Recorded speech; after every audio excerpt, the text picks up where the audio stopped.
Film yang akan kita bahas kali ini berjudul Unhinged. Film yang belum lama rilis ini bergenre thriller dan misteri. Film ini sepertinya dibuat untuk menyindir kita terhadap norma-norma sosial yang berada di sekitar kita. Tanpa lama lagi, langsung saja kita bahas alur cerita film ini.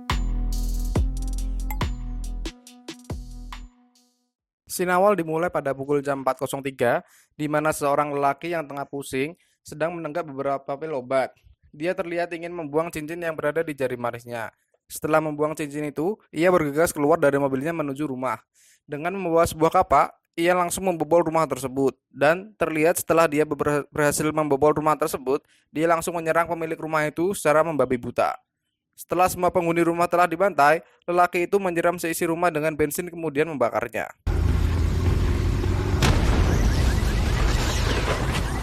Film pun berlanjut dengan opening berita-berita terkini yang sedikit menyindir kita, yaitu tentang kesalahpahaman atau ketersinggungan orang-orang mengenai masalah-masalah sepele yang sering terjadi. Seperti yang terjadi di jalan raya, orang-orang bisa bertengkar hebat hanya karena kesalahan-kesalahan kecil seorang pengendara. Norma sosial sudah tidak berlaku lagi pokoknya. Masalah kebut-kebutan, kecelakaan, pertengkaran menjadi perbincangan berita-berita terkini. Scene kembali ke seorang perempuan yang bernama Rachel yang tengah terbangun dari tidurnya menerima sebuah telepon dari seseorang yang berada di kontaknya bernama Andy, membicarakan tentang mantannya yang menginginkan rumahnya. Kemudian datang seorang anak kecil yang bernama Kyle. Terlihat di dalam rumah itu dihuni oleh beberapa orang, yaitu Freddy dan Mary. Freddy adalah adik kandung dari Rachel dan Mary adalah tunangan Freddy. Kemudian berita di TV memperlihatkan scene yang kita lihat di awal tadi, yaitu pembunuhan yang ternyata itu dilakukan oleh mantan suami pemilik rumah tersebut. Dan polisi belum berhasil menemukan tersangka tersebut. Freddy yang datang langsung mematikan TV yang sedang ditonton oleh Kyle. Kyle yang tengah terlambat ke sekolah langsung menuju mobil bersama Rachel. Di luar halaman, mereka bertemu tetangga mereka yang bernama Rosie dan beberapa anaknya yang juga ingin berangkat ke sekolah. Sayangnya, mereka yang tengah terburu-buru menghadapi macet di tengah jalan. Rachel yang tidak sabar menyuruh Kyle untuk mengecek rute jalan. Kyle yang menyadari HP ibunya tidak disandi langsung mengecek lalu lintas yang ternyata sedang lancar. Sorry, kiddo. Today we must. Oh no! I don't have a choice. Oh, please. We're gonna be late. Trust me, Kyle. This is gonna be quicker, okay? That's what you said the last 2 times. Rachel yang tidak sabar pun langsung mengambil bahu jalan untuk menuju ke jalan tol. Di jalan tol, ayah dari Kyle pun menelpon dan tanpa pikir panjang, Kyle pun menerima telepon itu. Ayah Kyle yang ternyata sedang sibuk membatalkan semua acara yang telah direncanakan Kyle pun langsung terlihat bad mood. Kemudian, telepon Rachel berdering lagi. Kali ini, seseorang yang bernama Deborah, yaitu klien Rachel yang sepertinya ingin memutuskan kontrak kerjanya dari Rachel. Sepertinya, ini adalah hari sialnya Rachel. Jalan tol pun mengalami kemacetan. Rachel yang tidak tahan meminta saran kepada Kyle. Kyle menyarankan untuk keluar dari jalan tol untuk mengambil pintu keluar selanjutnya. Dan menuju jalan raya biasa, setelah mobil Rachel memotong jalan, melewatnya bisa keluar dari jalan tol tersebut.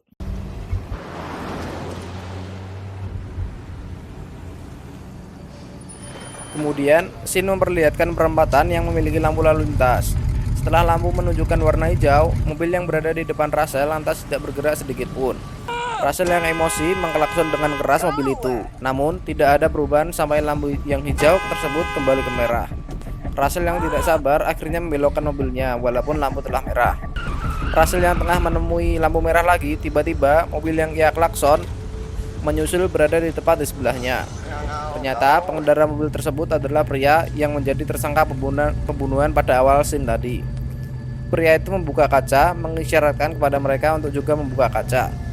Rachel menghiraukan pria tersebut, namun tidak dengan Kyle. Kyle yang menurunkan jendela itu, kemudian disapa oleh pria itu. Rachel yang menyuruh Kyle menutup kembali jendela itu, namun sayangnya jendela itu tidak bekerja.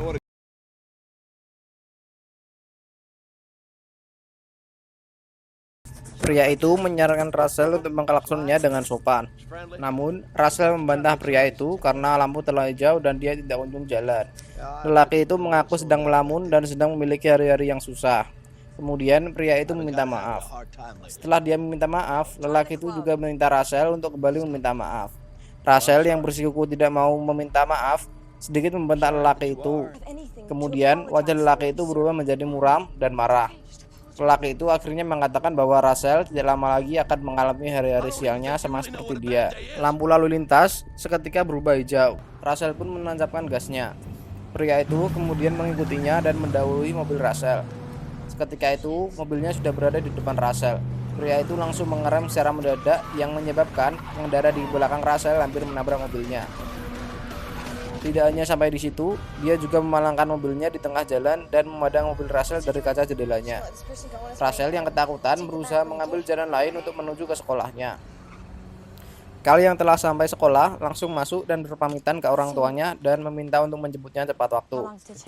Russell yang sedang bad mood kemudian mengatur janji ketemuan dengan si Andy yang menelpon ia pagi tadi di sebuah tempat yang bernama Darrows. Ya gitulah. See you in 20.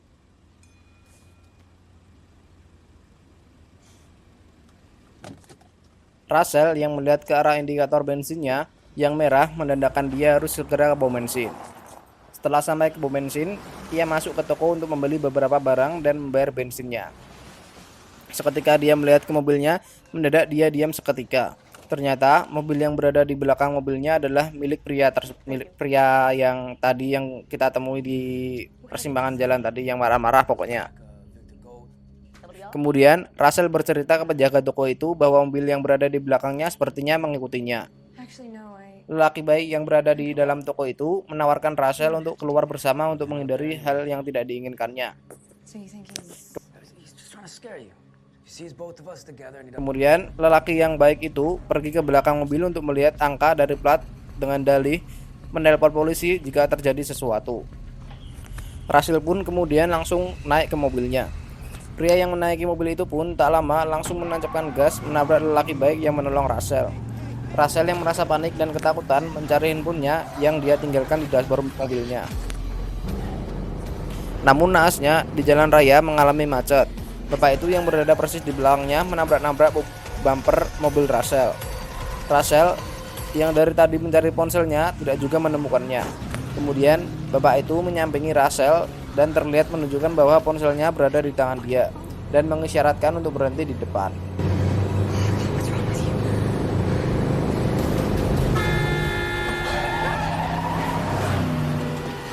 Russell yang hampir menabrak bis membelokkan mobilnya hingga ia terpisah dengan orang itu. Russell yang tengah mengatur nafasnya tampak panik dan kebingungan. Di sisi lain, Andy yang mengatur janjian pada Russell telah sampai di kafe tersebut. Entah bagaimana, pria yang membawa HP Russell menemui Andy dan menyapanya. Pria itu memperkenalkan diri sebagai Tom Cooper yang mengaku teman lama Russell. Hanya dengan bermodalkan HP saja, dia bisa mendapatkan semua data pribadi Russell. Kemudian mereka mengobrol santai dan Andy tidak tampak curiga sama sekali. Kemudian Tom pun memberi tantangan Andy bahwa jika Russell mengangkat teleponnya, dia akan membelikan Tom segelas kopi. Dan jika Russell tidak mengangkatnya, maka sebaliknya Andy setuju dan Tom pun langsung menelpon Russell menggunakan HP dari Andy.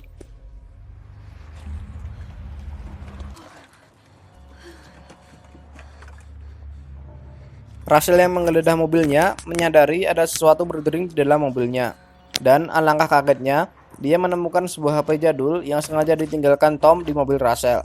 Russell yang mengangkatnya terlihat bingung bahwa Andy sedang berada di kafe bersama seseorang yang mengaku teman lamanya yang bernama Tom. Andy yang curiga pun meminta kembali HP-nya. Tetapi dengan cepat, Tom mengarahkan gelas tepat pada muka Andy yang menyebabkan Andy mengalami pendarahan di hidungnya. Tom yang semakin marah terus memukul kepala Andy.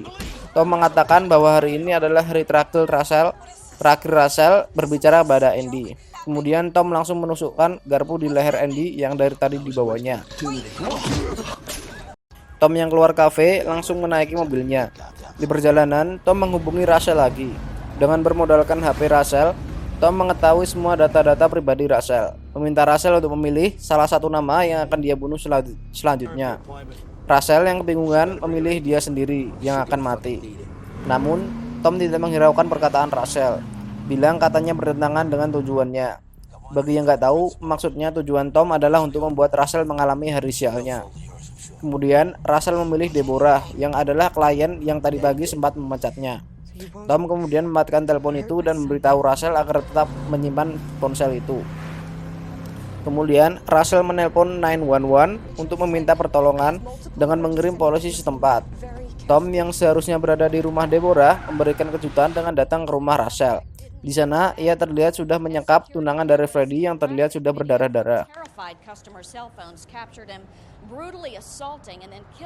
Freddy yang menyadari Mary tidak membalas omongannya langsung mencurigai mobil Cab yang tepat di depan rumahnya. Dengan menodongkan pisau, Freddy meminta Tom agar tidak melukai Mary. Mary yang tidak berdaya kemudian mendorong maju dan menancapkan Mary tepat kepada pisau yang dibawa Freddy. Tom yang menelpon mengirim foto bahwa ia telah menyekap Freddy. Ia meminta Russell untuk menjemput Kyle dan mendatangi rumahnya. Freddy yang tampak ketakutan diminta oleh Tom menuliskan surat yang isinya tentang kematian Andy dan Mary. Hanya karena tindakan Russell yang tidak ingin minta maaf di awal scene tadi. Kemudian, Tom yang menghubungi Russell meminta untuk disambungkan ke speaker agar Kyle bisa mendengar Freddy membaca surat yang ditulisnya. Yes? Your Uncle Freddy, he's written your mom a letter and he wants to read it out loud. It's very important.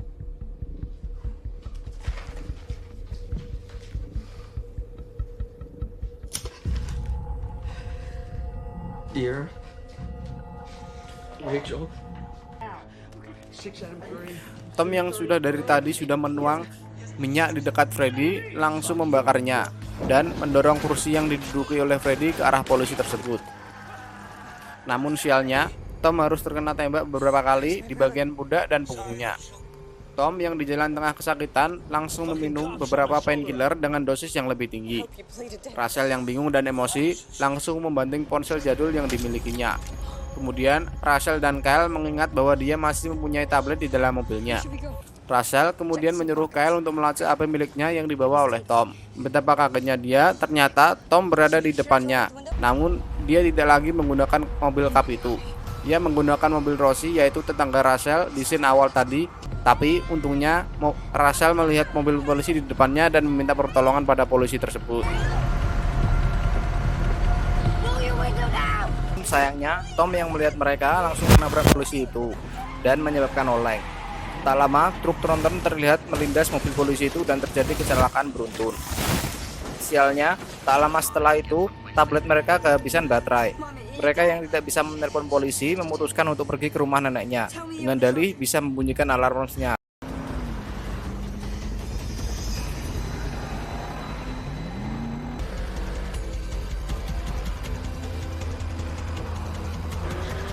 Setelah aksi kejar-kejaran antar mobil, Russell berhasil mengecoh mobil Tom untuk berbelok. Tom yang tidak sempat berbelok tertinggal jejak mobil Russell. Russell yang telah sampai duluan langsung menyuruh Kyle untuk menyalakan alarm senyap dan langsung bersembunyi di atas lotengnya. Russell masih berada di mobil mencari sesuatu alat yang bisa digunakan untuk melawan Tom. Akhirnya ia menemukan sebuah gunting. Tom yang sembari tadi berputar-putar mencari keberadaan mobil Russell, akhirnya melihat sebuah mobil merah yang digunakan Russell. Sebelum keluar, Tom meminum beberapa pil lagi untuk meredakan rasa sakit akibat tertembak tadi. Tak lama setelah itu, Russell yang menaiki mobil lain langsung menghantam mobil Tom serta Tom yang berada di dalamnya.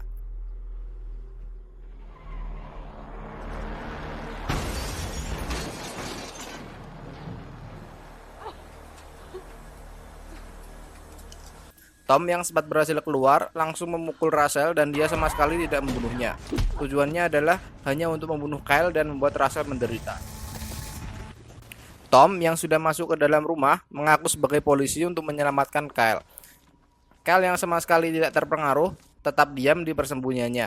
Ketika Tom ingin keluar dari rumah, Kyle tidak sengaja menyenggol sebuah besi yang berada di sampingnya, membuat Tom curiga dan langsung naik ke atas tangga. Kemudian seorang masuk ke dalam loteng yang adalah Russell. Kyle yang kaget akhirnya berteriak. Teriakan itulah yang membongkar persembunyiannya.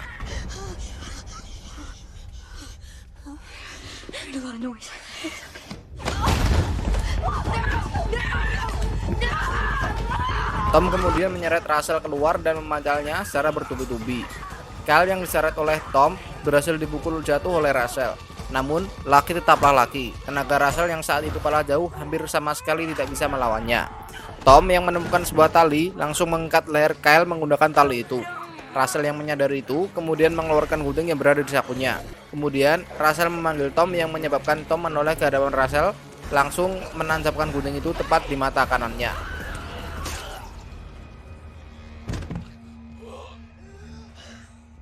Bangun langsung dipancal oleh Russell di gunting itu, menyebabkan tusukan gunting itu menjadi semakin dalam.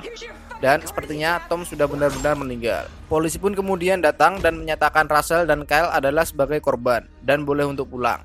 Dan tidak lupa polisi mengabari bahwa Freddy, adik dari Russell yang tadi sempat kita lihat terbakar, masih hidup dan sedang dirawat di rumah sakit. Kemudian mereka pergi untuk menemui Freddy. Di perempatan lampu lalu lintas terdapat sebuah mobil yang terlihat menerobos lampu merah. Russell yang hampir menabrak mobil tersebut hampir membunyikan klaksonnya, namun dia teringat kejadian yang baru mereka alami, yang sebenarnya kejadian tersebut terjadi hanya karena klakson mobil yang sangat tidak yang sebenarnya hanya sepele. Dan Kyle pun berkata keputusan yang bagus. Film pun berakhir. So, bagaimana alur cerita di atas? Apakah cukup menegangkan? Pesan moral dari cerita ini adalah meminta maaf bukan untuk menunjukkan siapa yang salah, tapi lebih ke kita bisa sama-sama menghormati orang lain. Dan jika kita berbuat kesalahan, jangan diselesaikan dengan baku hantam. Jadi, terima kasih sudah menonton video ini. Jika kalian punya film rekomendasi, bisa tulis di kolom channel di bawah. Salam kami, admin korban rebahan.